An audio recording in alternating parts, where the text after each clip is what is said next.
Welcome to the Free to Soar podcast. My mission is to inspire, empower, and equip heart-centered, mission-driven, kingdom-minded business owners to show up freely and fully as the brilliant, powerful change makers that you are, so that you can lead the business and the life of your dreams.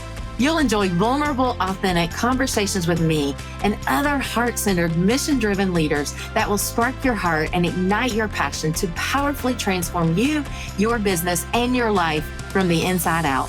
Your next level of impact and income is about unleashing the fullness of you, reprogramming your limiting beliefs and patterns, tapping into and trusting your inner wisdom, and harnessing God's power within you so that you can unlock new possibilities in your business and your life. And this show brings it to you. Step with me into a God-powered reality wilder than your wildest dreams, with freedom, impact, abundance, and enjoyment that you were created for. Let's go. Well, welcome back to the Free to Soar podcast. And I'm Connie Jones, business coach and leadership coach, transformation coach. And today we're going to talk about one of the most critical transitions you were ever going to make as a leader. That's pretty important. I talk about this all the time with my business owner clients and my leadership clients. It's about moving from being the competent expert who is great at what you do, who does all the things in your business, to becoming the CEO who develops others to lead and to do well. Because let's be honest, most of us built our success by doing. We grind, we drive, we fix, and that's what got us here, right? We depended on ourselves to be great at what we do and to do all the things so productively and to drive ourselves to success. But what got us here won't get us there. So if you've hit a ceiling in your business, or if your business is growing, great, but you're constantly exhausted, you have no time for the things that are really matter to you in life. Maybe you're being reactive. Maybe you feel like you just cannot step away. Maybe you just never get a break from business. You don't have a business problem. You have a leadership growth opportunity. Today, we're talking about what it really means to step into your CEO role and why that's essential for growth and freedom and what that looks like in real life. This is one of the hardest shifts for business owners to make, but once they do, it is incredible what happens, not only in their business, but in their body, in their joy, in their life, in their schedule. So let's dive in. Let's talk about making this shift from CEO, from the expert, the confident expert, to the CEO and becoming a leader of leaders. So every successful entrepreneur or leader starts as the expert, the one who can do it best. And that's why we're successful. You know your business inside and out, and you've built it from the ground up, and it's natural to want to protect what you've built. It's your baby. But here's the thing. The same mindset that created your success is the one that will cap it. You cap your success if you don't evolve. We got to change. We got to elevate. We got to expand. We got to learn new things.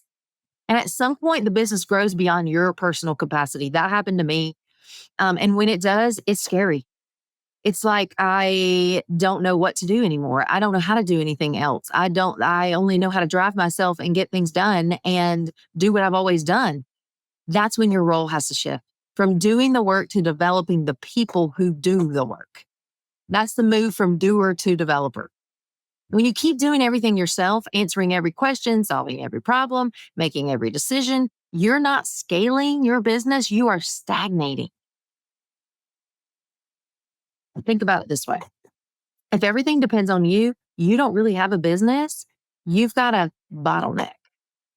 And the real job of a CEO is not to do more, it's to think bigger. It's to solve higher level problems. It's to see the whole picture. It's to grow people, not just doing more productivity and performance on your part.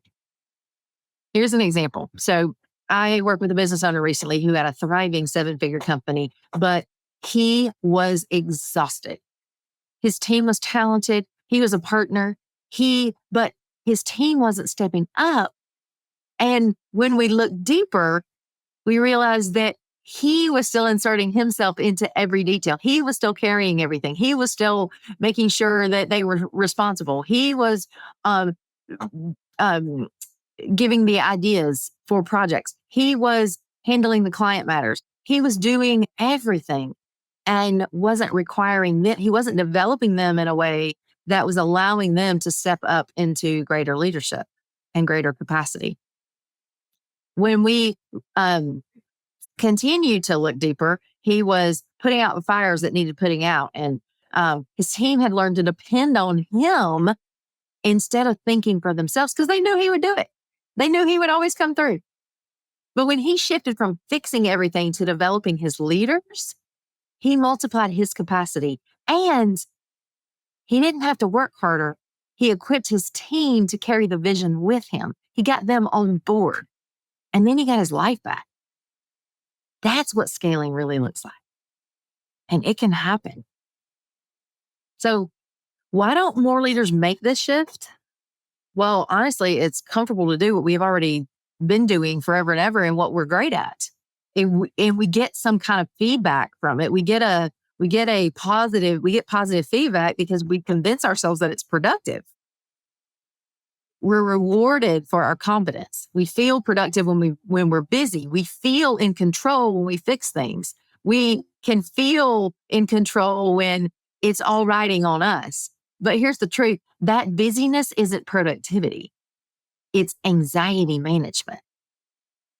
And we fill our calendars, micromanage our teams. We chase every little detail because it keeps us from having to face the discomfort of leading differently. Moving into that CEO role means slowing down long enough to think, to plan, to delegate, to develop. It means trusting others. It means being willing to teach and invest time up front, even when it feels easier to just do it yourself. But doing it yourself keeps you in survival mode. Developing others moves you into strategic mode. And there's a huge difference. So I had a client say to me once, I don't have time to train someone else to do this. And I said, well, then you'll never have time because you'll always be doing it. And really, you don't have time not to be training. Those are the most important things you can be doing. Is not all the doing for yourself like you're used to, but teaching others how to do what you do so that you can solve bigger problems. So you can move the business forward where it needs to go. And that's the cycle we get stuck in. We keep reacting instead of leading. And before long, we're the ceiling of our business and we don't know how to break through it, but we've created it. So we don't need to get down on ourselves and judge ourselves for that. Everybody has done it. But there's a cost to it if we stay that way. So when we don't make the shift, when you stay the doer, you do live in constant reaction. And that's not going to change unless you begin to change it and learn something new. You've got no margin to think, no margin to innovate, and no margin to rest or to do anything fun. And then where does that leave your creativity and your imagination and room for bigger ideas, breakthrough ideas? If you're always busy, you are not leading. And over time, that busyness leads to burnout, resentment, and frustration, not only for you, but for your team. Because when you do everything, you also rob people of growth. You intentionally communicate, I don't trust you and you're not capable. And that keeps them dependent and disengaged. Of course they are. And then you're resentful and you're creating it. And it's not that they can't do more. It's that they've learned you'll do it for them. They don't have to. So not only do you stagnate your business, you stagnate their development and their growth. And leadership isn't about carrying people. It's not about just continuing to hold it all on your shoulders. It's about calling people up into more. It's about rising up and elevating into the more that's there for you too. And when you start raising the bar and setting clear expectations, teaching, holding people accountable, you create a culture where growth is normal. And that's when everything starts to change. Just stop and take a deep breath and just take that in for a minute. Feel into this. Leadership is not about carrying people, it's about calling them up. That's when everything changes. So let's talk about what it looks like to move from doer to developer. How do you start? Well, here are a few practical shifts that you can make. This is where I love working with people and helping them really understand what is it that I'm doing that I don't need to continue to do to take the business to the next level. What is it that what skills do I need to learn? Where do I struggle with having those conversations, teaching, developing, taking the time, shifting my time and energy and where it needs to be spent? How do I determine that? And what's going to be most effective? How do I learn these things? And how do I put them into practice? Well, let's just talk about a few little simple practical shifts that we can start doing today. And the first one is this: teach instead of tell. When your team comes to you with a problem, don't solve it. Ask, what do you think? And help them learn how to think critically and problem solve. And that's how you begin to develop confidence and leadership in others. Number two, clarify expectations. Unclear expectations create chaos. I cannot say that enough. So be specific about what success looks like, the outcomes, the timelines, and the realities, and hold them accountable for that. This is oftentimes where leaders don't ask for what they need because they don't want to put all of this on other people. They don't like to ask for what they need. They don't know what they need because they don't stop long enough to really determine and make some shifts. And then they hate asking because it requires hard conversations and holding others accountable. And we'll hold ourselves accountable all day long, but we won't hold others accountable. We let them off the hook. And that's killing us. And it's stunning our teams grow and our businesses grow.